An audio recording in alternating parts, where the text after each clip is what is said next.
बहुत समय पहले की बात है। एक घना जंगल था जिसके पास एक गांव बसा था। वहाँ रहता था एक मेहनती लकड़हारा। उसका नाम भीमा था। भीमा हर सुबह उठकर अपनी कुल्हाड़ी उठाता, जंगल में जाता, पेड़ काटता और लकड़ी बेचकर अपने छोटे परिवार का पालन पोषण करता। भीमा गरीब था, लेकिन उसके अंदर बहादुरी और दया की कोई कमी नहीं थी। एक दिन जब वह गहरे जंगल में पेड़ काट रहा था, तभी उसे झाड़ियों के पीछे से दहाड़ने की आवाज़ आई। भीमा थोड़ा डर गया, लेकिन पेड़ के पीछे देखा एक शेर फंसा हुआ था। शेर का एक पैर शिकारी के फंदे में था और वह दर्द से कराह रहा था। शेर की हालत देखकर भीमा को दया आ गई, लेकिन वह जानता था कि एक गलती उसकी जान ले सकती है, और फिर भी उसने हिम्मत की। धीरे धीरे वह शेर के पास गया, उसकी आंखों में देखा और बोला, अगर तू मुझे खाए बिना शांति से बैठे तो मैं तुझे आज़ाद कर दूं। शेर ने धीरे से सिर हिलाया। भीमा ने कांपते हाथों से फंदा खोला। जैसे ही शेर आज़ाद हुआ, वह भीमा के पास आया।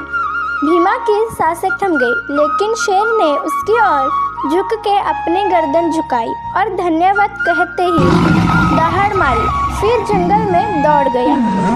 कुछ समय के बाद एक दिन गांव में अचानक शिकारियों का दल आया। वे जंगल के जानवरों को पकड़ रहे थे और गांव वालों को धमका रहे थे कि जंगल में जाना बंद करें।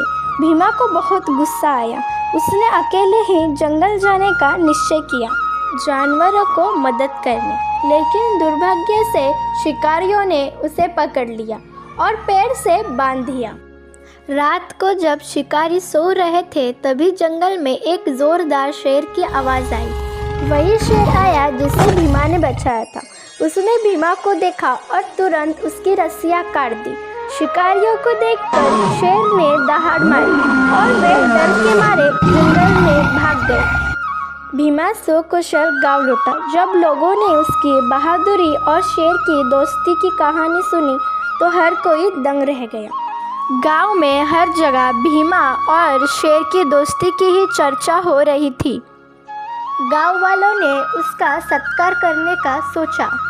उसी दिन से भीमा को जंगल का दोस्त कहने लगे।